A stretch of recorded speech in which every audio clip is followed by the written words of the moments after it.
Një person është arrestuar nga policia e Tiranës pasi dyshohet se ka ndihmuar autorin e vrasjes së Renato Hoxhait në Vlorë. Eris Mehmetaj nga Tropoja u ndalua pas hetimit të policisë së Vlorës, e cila identifikoi makinën me të cilën lëvizte vrasësi.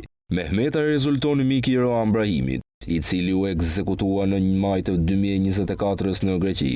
Nga hetimet rezulton se këtë makinë ja kishte dorëzuar autorit para krimit, ndërsa mjetit i kishin ndërruar edhe targët. Mehmetit ju sekuestrua edhe një celular që pritet të zbardhë të dhëna për vrasjen e Renato Hoxhait në Vlorë.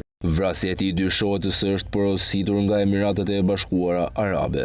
Renato Hoxhai u gjeti pa jetë mëngjesin e 27 prillit në lagjen Hajro Çakërri në Vlorë, pranë banesës së tij.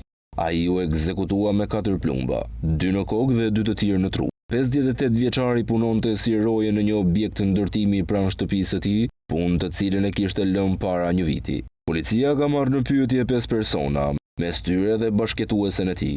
Ajo tha për mediat se 58 vjeçari nuk kishte shprehur shqetësime për konflikte të mundshme, por ditët e fundit qëndronte i heshtur. Rakipa i ka dëshmuar bara grupit hetimor se kishte dëgjuar disa të shtëna, por kishte menduar se janë fishek zjarr.